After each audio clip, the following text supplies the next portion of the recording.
Since we've last spoken, Steve, we were talking politics. We talk about fun things, the tragedy here in Iowa. Ed Thomas, Applington-Parkersburg, coach, a dad, a husband, a pillar of the community, shot and killed by one of his former players.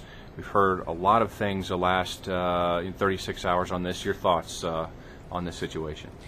Well, John, I did not know Ed Thomas, despite doing sports radio for many years. Knew several people who did and spoke very highly of him. And yesterday on WHO, I chose to leave this topic alone. I just thought it was just too much, I think, scrutiny for one town to take. Too much pressure for one town, particularly of the size of the communities we're talking about here, to take in the span of 14 months, when just a year ago they were devastated by those historically tragic tornadoes, and then the tragedy that you saw yesterday in the weight room that bears his name. So we decided to wait and let this thing simmer. I didn't want to do anything that might risk adding any further pain for that community and for that family. And I'm glad that I did, because I think it's really only now, having not known the man, that you're really beginning to get a picture of what he was really like and the impact that he left on his community. You know, John, I think the greatest fear every man has, every man, regardless of belief system, skin color, across the board, I think the greatest fear every man has is they're going to wake up one day with that pouch they just can't get rid of above their belt, the hair that's just not quite as thick as it used to be. And they're going to look in a mirror while they're shaving, and they're going to say to themselves, man, what happened?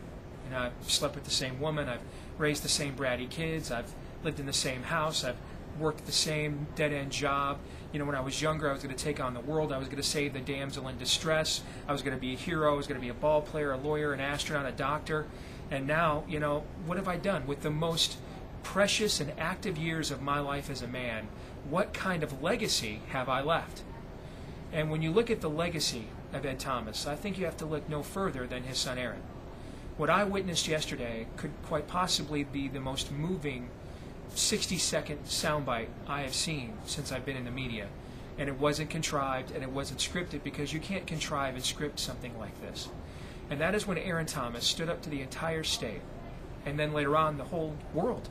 I mean, this was a clip that was picked up by ESPN, by BBC, by Fox, and he heard, and the whole world heard Aaron Thomas say, our prayers and support need to go to the family of Mark Becker as well, because that family is going through a terrible tragedy. We live in a world where I don't know that anybody, myself included, would have cast one aspersion, John, upon Aaron Thomas if he felt anger or bitterness and exhibited that and wanted retribution, if he marched right down to that jailhouse to confront his Mark Becker, whose family was very close and is still very close to his own family. They grew up together, they served in the same church together, to confront him and hate him for what he did. But in the wee hours after this tragedy takes place, for him to take that podium and exhibit that level of grace and compassion.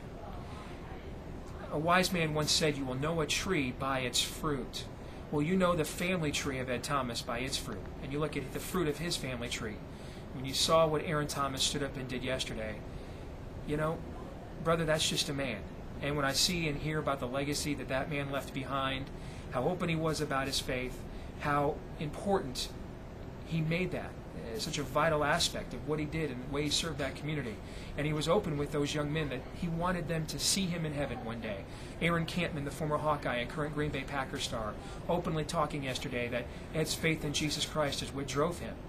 And if there's anything that comes out of a tragedy like this, you know, I'm sure there are skeptics right now, John, that are looking at Ed Thomas and his family and saying, where was your God when Mark Becker rolled in with a loaded gun? Of course, those same skeptics, when they ask that question, are the same people. They want to have total command over their lives. And then when something goes bad, then they don't want to have any of the responsibility. So their question reveals a premise, which is, isn't God responsible for my evil? And the answer to that question is no, you are. You want to know where God was when Mark Becker allegedly did his unspeakable evil? He was at that podium with Aaron Thomas yesterday, exhibiting a kind of mercy and grace that outside of a relationship and knowledge of the one and only Jesus Christ, this world simply has not seen and will ever see. That's where Ed Thomas's God was. And if you look at Aaron Thomas, you can probably reasonably surmise that today Ed Thomas is with his God.